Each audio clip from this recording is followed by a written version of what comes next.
Good morning, my nerdy Nawg-Dawgs.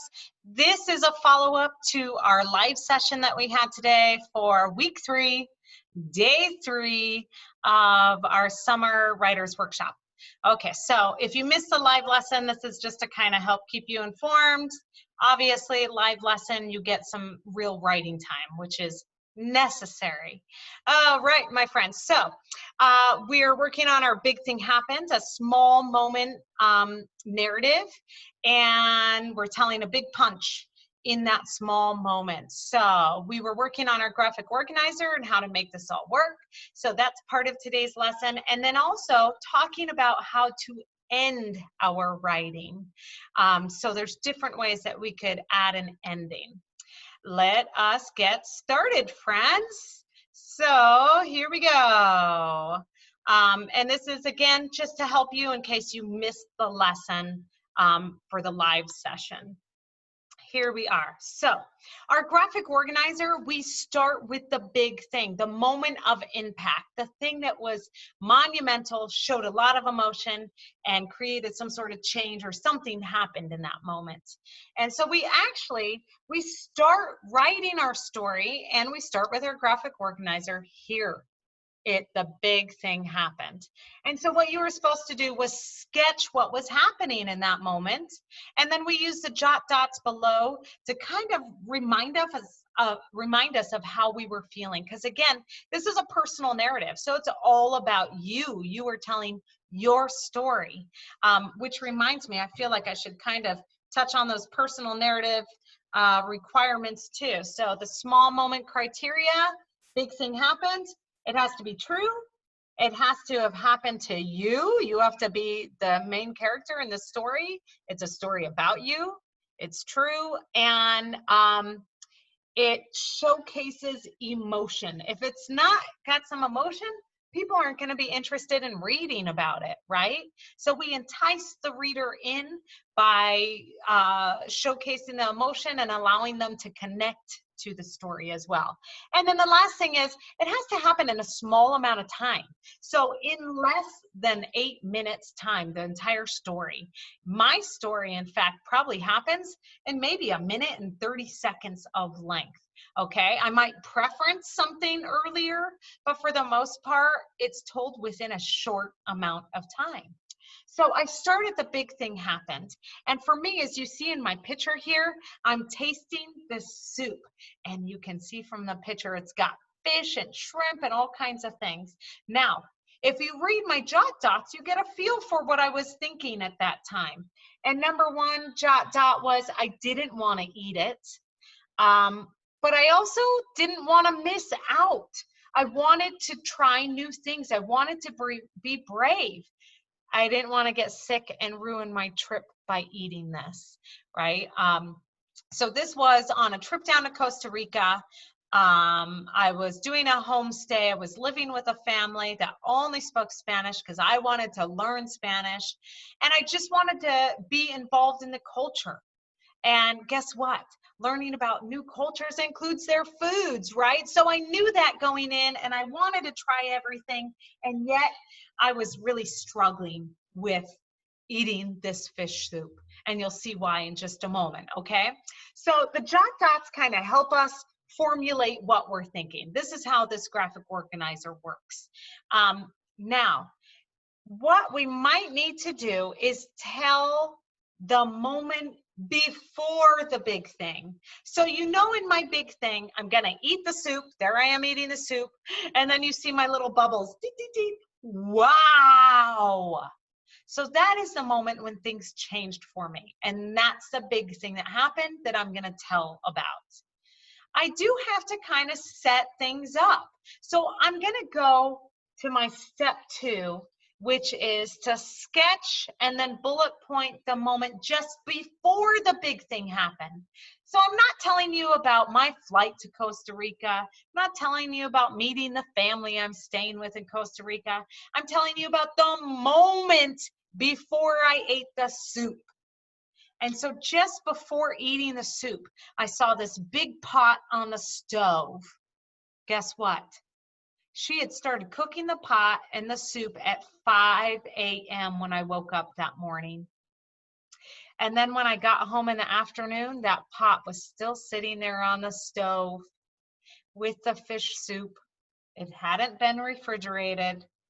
And part of my thinking was I came from restaurant management, and I had been trained in how to store food safely. And I knew that anything with a protein has to be refrigerated after a couple hours. So I was thinking, "Oy, how can I eat this? Oh my goodness." So if you look at my jot dots, one of them that was running through my head was food safety guidelines. Oh no, this isn't meeting it. I could get sick. And my stomach was queasy just thinking about having to eat the soup. I didn't want to be rude. I wanted to eat it. She had made it especially for me. And I wanted to experience everything that they lived, and wanted to feel that in me. And part of that is being part of the culture, eating what they eat. Food is cultural, and is a cultural experience. So I wanted all of that for myself. So I was kind of fighting in my head. Do I eat it? Do I not eat it? Is it safe to eat? Turmoil. So then the last part of this paper includes step 3, which is moments after eating. It's not I'm now home and I'm reflecting upon it. It is, what was I thinking right after? And right after, you can see in my picture, I ate it all. I drank all that soup. It was delicious. It had a fantastic taste. It was so delicious. I felt proud of myself because I was afraid to do it, and yet I did it. I ate it. I was proud. I was immersing myself, and I was trying new things, and that made me very, very happy. So that is the way our graphic organizer works, and we reviewed some of that yesterday in our live session, and then also in my recorded session. But this is how we then turn this into an essay, okay? I'm going to look at each section, and this is where I start writing. I start writing from the big thing happened. And I kept my essay short, but I could have written more for my big thing. I could have pulled out a line or added more detail to my actual tasting of the soup. But to keep this brief and for teaching purposes, I kept it short. So your essay could be just 3 paragraphs in length if that's where you are in writing. Several of you I know could turn this 2-minute experience into a novel. So it's really up to you, but you can stretch the point by adding detail. So keep that in mind. That's another mini lesson for another day. So if I go to write about my big thing happens, here's what I have. Then I remembered my promise to myself. I had sworn that I would experience all that Costa Rica had to offer. I wanted to be immersed in the culture, not stay in an American hotel eating American versions of Costa Rican food. I knew I needed to take the bite. I slowly brought the spoon up to my mouth. Magnificent! I allowed the warm broth to fill my mouth with flavors I had never experienced. My eyes grew. My mouth longed for more. Then I would move on and I would tell you the prequel of sorts. What do I need to share with the reader before my big thing to kind of set them up for that? And so in this case, I actually took 2 paragraphs to do that because I really wanted to set them up. So this came from my step 2 on my graphic organizer. And I go back. So let me read it, and then we're going to talk about some of the mini lessons we've already had and how I incorporated those. Ew, fish soup, I grimaced. I hated fish. Just that fishy smell alone makes me gag. What if I threw up? I thought to myself. There sat the pot. I assumed it had not been safely stored at proper temperatures either. I bet that pot had been sitting there all day. My teeth were clenched, and I wasn't wanting to allow this fishy fluid into my mouth. Luckily, it no longer held the fish smell. In fact, it smelled of spices, and they were unfamiliar to me. I saw a potato floating on top, a carrot too. Maybe I could just eat the vegetables and claim to be full. So those are the first two paragraphs of my essay. And again, I wrote those directly off of my jot dots. So that's what is so incredible about this style of graphic organizer, is it really helps us to confine and write the paragraphs. Now, what I want to point out and what we talked about in our live lesson today was some of the previous mini lessons and how I incorporated those.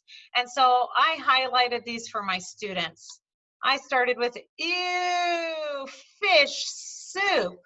So I asked my students, what did I start with? And they said, oh, dialogue. That was one of our mini lessons, right? How to start your story with a hook. Here's my hook. So in this case, I started with dialogue. That's one technique to add a hook. Now here's something else. Instead of that blasted old boring word said, I said, I grimaced. Again, said is dead. We use more descriptive verbs when writing because it adds to my character. If I just said, ew, fish soup, I said, it doesn't tell you how greatly opinionated I was about having to eat this. Grimaced makes you see my face like, ugh, I grimaced, ugh, fish soup, right? You know I really didn't want to eat this. Another mini lesson we had was show not tell. My teeth were clenched.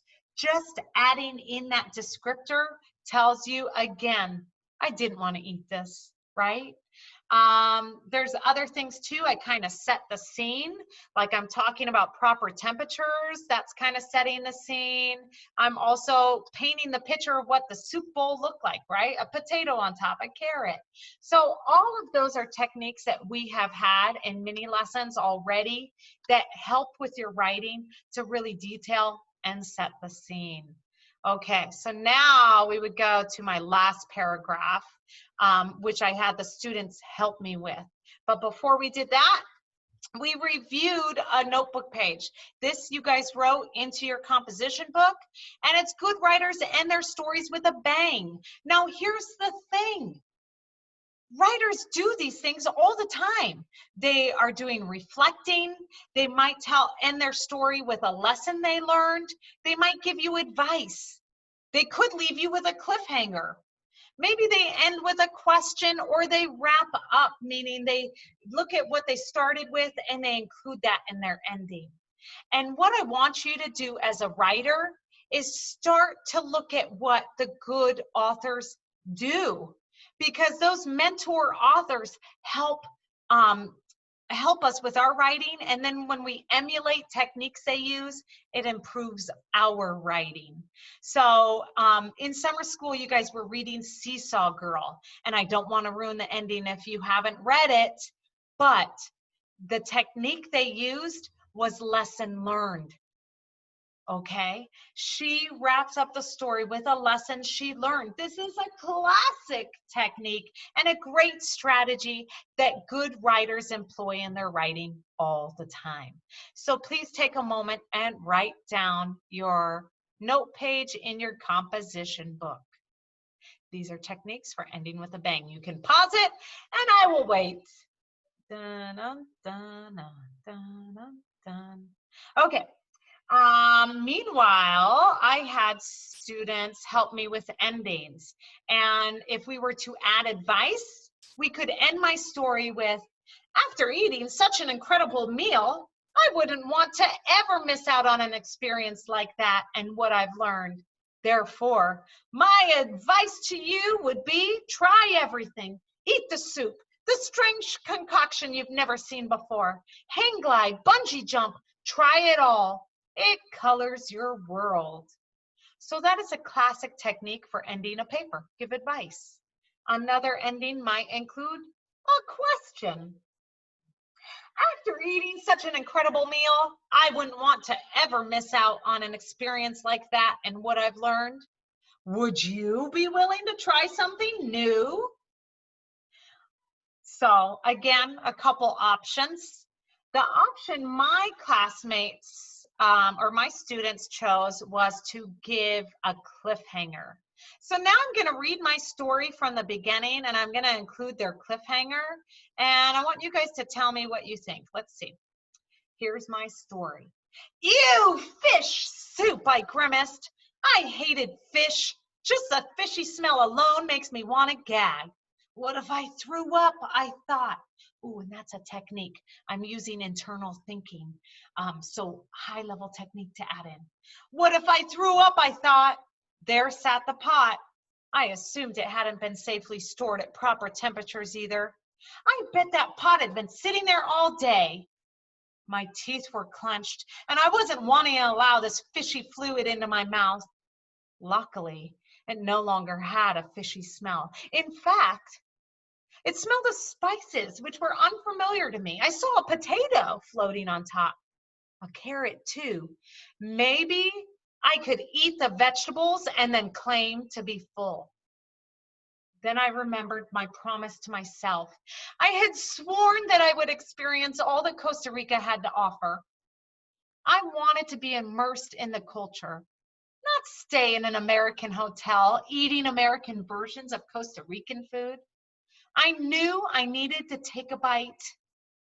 I slowly brought the spoon up to my mouth. Magnificent! I allowed the warm broth to fill my mouth with flavors I had never experienced. My eyes grew. My mouth longed for more. Now that I ate the soup and I have lived to tell about it, I have learned that there is nothing I cannot do, and trying new things out is super exciting. Stay tuned for my next adventure. It includes monkeys, zip lining, and even snakes. Okay, friends, that was my small moment criteria big event that happened. And again, if you can use a graphic organizer to really detail and just stick to that big event and tell the moment just before the big event and the moment just after the big event, it makes for a really impactful story. So don't forget about your small moment criteria, because that is key. It has to be true. It has to have happened to you. It has to showcase emotion. If it doesn't have emotion, it's not going to be interesting. And it has to happen in a short amount of time. Okay, so that's how the graphic organizer works. I want you utilizing all the mini lessons we've already talked about and reviewed. If you missed the live session, hopefully this helps catch you up to speed.